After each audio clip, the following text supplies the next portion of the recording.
24th of February started with messages from my colleagues. It was 5 a.m. I just opened my phone and I saw so many messages and I didn't want to read. And I just continued to sleep, and then on 6 a.m. they continued this message, and I opened my phone and I decided to read what is happening. And I read that we are under attack, and I didn't understand either true or no. I just started to call my mom to text her what is going on, and she said, I don't know what is going on. We are live in Ukraine, a country at war. There are big explosions taking place in Kiev right now.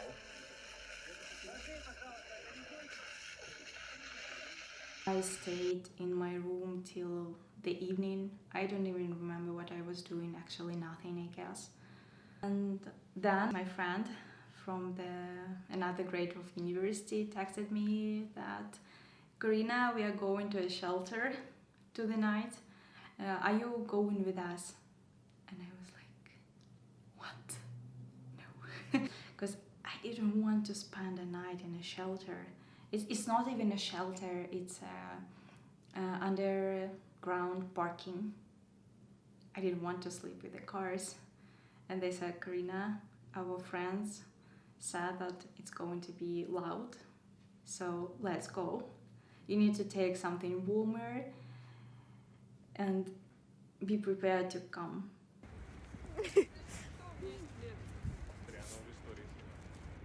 Слышите? Прям над нами. Просто воруем картон, чтобы на чем-то спать.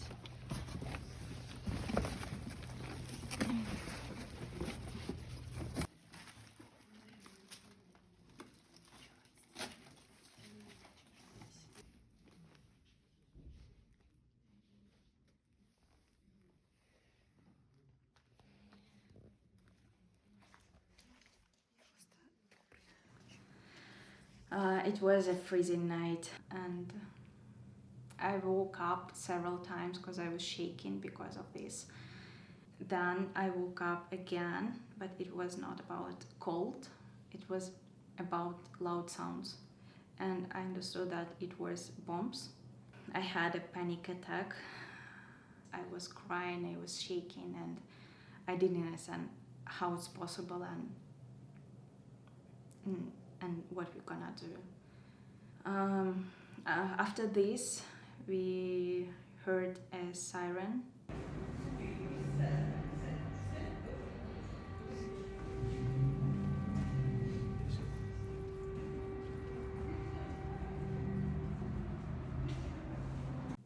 So people just came to this shelter to hide, because it was the first time and you didn't know where the missile will hit, so everyone was so scared.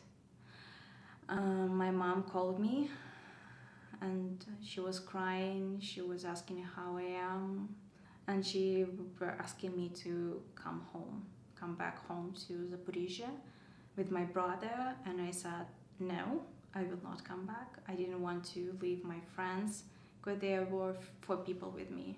And then my brother called me and he started to shout at me that I need to go with him now because he will not go by himself.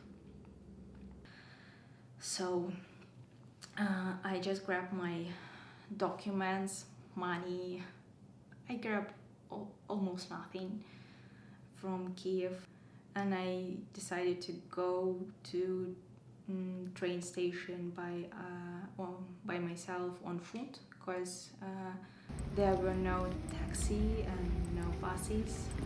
So when I came out of this shelter, I had one more panic attack, of course. You know, it's like you were sitting in this shelter for many years and you just saw this world, and you didn't recognize everything. that were surrounding you all this time. And I started to cry, and then when I saw these roads that were broken because of the tanks, it was the most hard moment for me.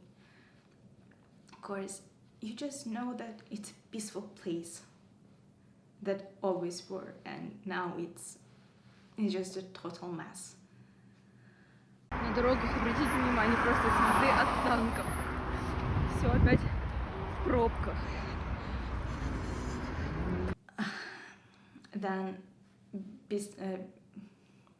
Then you saw this traffic jam, you saw people with the guns, with weapons that our government gave to them, and you started to be so scared because you don't know that people, you don't know what they can do.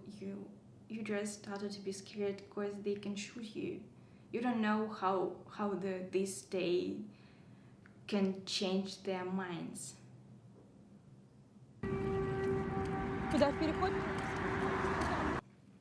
We were sitting in train station a lot of time.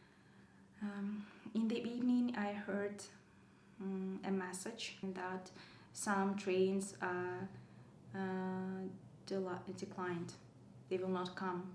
And at that time, Mariupol was under attack, and my train was Kyiv-Mariupol, and with the stop in Zaporizhzhia. Actually, in the queue, we met a woman from Mariupol. She wanted to go home, and she had a ticket to my train, to my way. And we started to talk. We just speak a bit, and I still hope that she didn't come to Mariupol. I still hope that she is alive somewhere.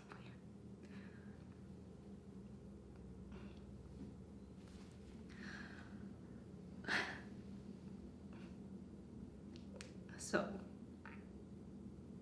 some guy just said that. Some guy said that we need to go to another train that is going to our city. And we saw that it's going in a few minutes, and we just started to run to this train.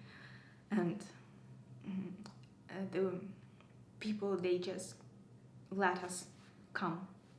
And we were sleeping in this corridor of the train with our bags, with many people, with the dogs. We were just sitting and waiting. It was not comfortable, but you understand that you are coming home at least.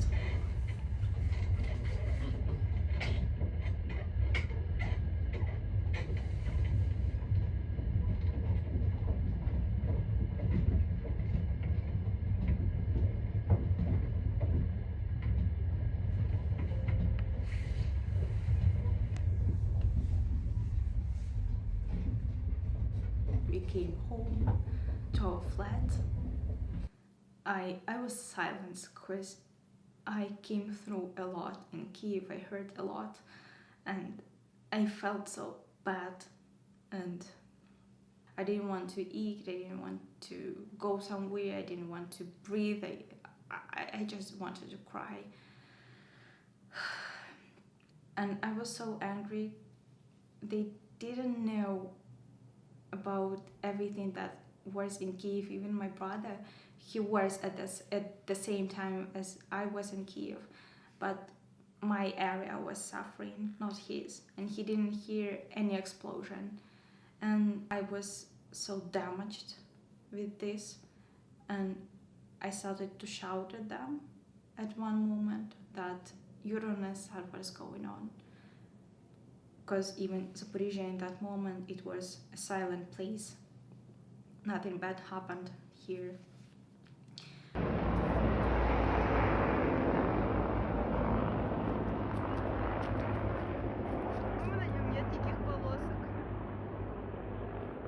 When our area started to be occupied, we decided not to go nowhere because we didn't want to. It's our home, it's our house.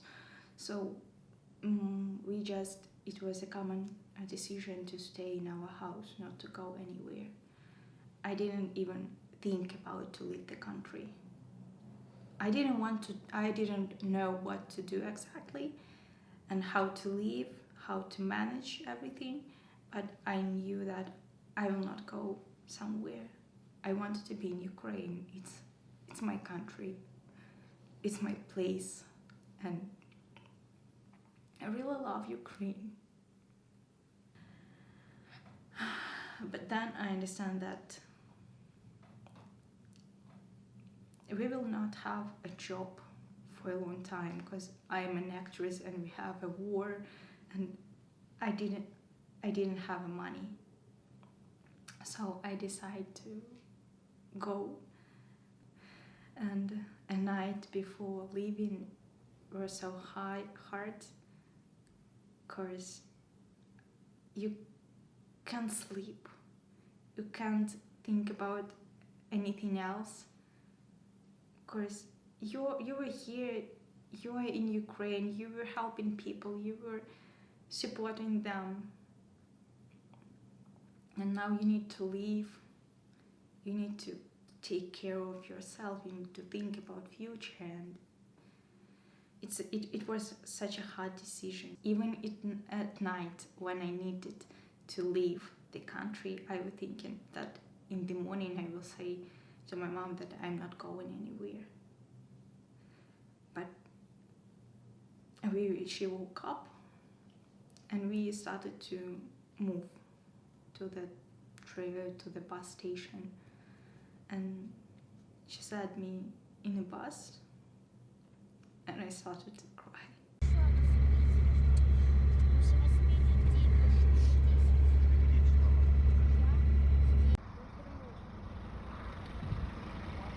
While I was in Bulgaria, I was trying to support Ukraine as I could, as I can right now. I'm trying to have a message to people that are living abroad and don't know anything about Ukraine.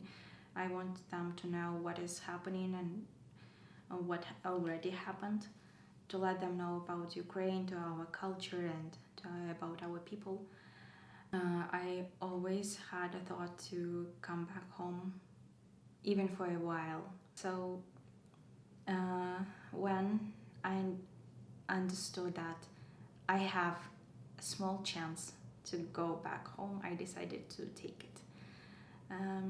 So in winter holidays, I planned to go home. I decided that I will make a surprise for my family. I said to my mom that, Mom, I will send a driver to you, and he will bring you a honey.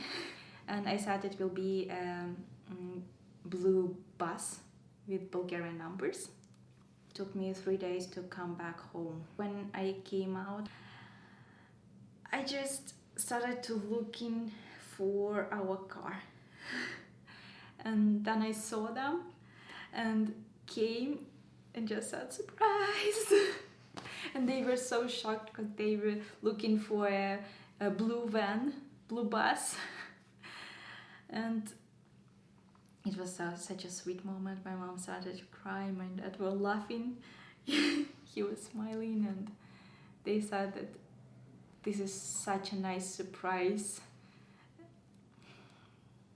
Just a good moment with them. I was so happy to see them, and I'm so happy that everything that I planned worked.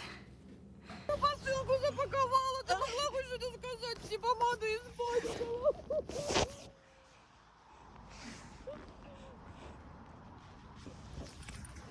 А мы сидим, синий-бус ждем. Классно. Вот это. У меня только зуб. Все, садись. Садись наперед. But when I was at home, I don't know, maybe I have some angels next to me, because I heard sirens only 2 times or 3 times, and there were no shelling at the moment when I was in Ukraine. So it's a blessing, I guess. Yeah, but when I left, my sister started to be under the shelling again. So, yeah. Every time you're just afraid of your parents. Are they alive? Are they fine? Is everything alright? And we have a phrase in Ukraine that "How are you?" means "I love you." When something happened in your town, you're asking "How are you?" It means "I love you, I care about you." I really want to go